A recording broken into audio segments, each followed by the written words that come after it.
বন্ধুরা আমার, এখন তো আওয়ামী দোসররা নেই। এখন যারা ক্ষমতায় আছেন তাদেরকে সকল বিরোধী দলীয় যারা গণতন্ত্রের জন্য লড়াই করেছেন তারা সমর্থন করেছে। এখন কেন লাশ পড়বে? গত পরশুদিন রাত্রি 12টার সময় ছাত্রদল নেতা সাম্য এফ রহমান হলের ছাত্রদলের একটি সম্পাদকীয় পদে রয়েছে হলে, সাহিত্য প্রকাশনার সম্পাদক। কি কারণ ছিল?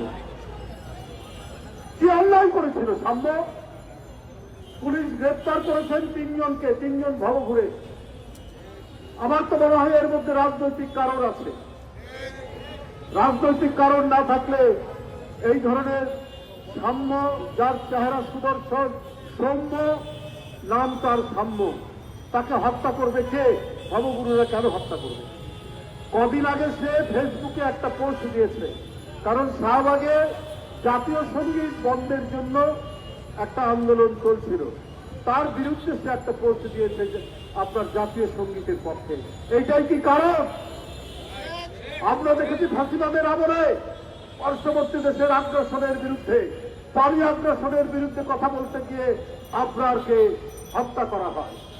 আজকে জাতীয় সঙ্গীত, জাতীয় পতাকা, ৭১ আমাদের স্বাধীনতার পক্ষে কথা বললে পরে তার জীবন চলে যায়। অর্থাৎ যারা দেশের পক্ষে, যারা আগ্রাসনের বিরুদ্ধে, যারা দেশের স্বাধীনতার পক্ষে, যারা জাতীয় সঙ্গীতের পক্ষে, যারা জাতীয় পতাকার পক্ষে, তাদের জীবন চলে যায়। আমি এই জন্যই বলেছি যে নিশ্চয়ই এর পেছনে কোন রাজনৈতিক কারণ আছে। কারণ সে ফেসবুকে যারা আন্দোলন করছিলেন জাতীয় সঙ্গীত নিষিদ্ধে,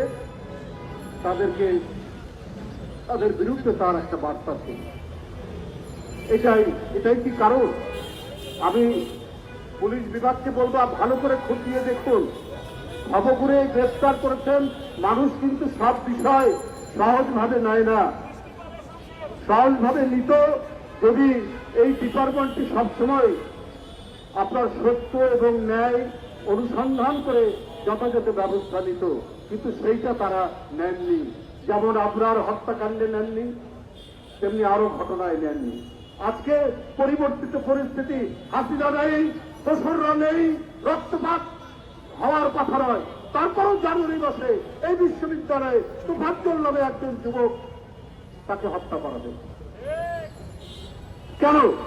ক্যাম্পাস হবে শান্তি, ক্যাম্পাসে এইখানে থাকবে শান্তির পতাকা, এখানে থাকবে জলপাইয়ের পাতা, এখানে থাকবে সাদা পায়রার ঝাঁক উঠবে।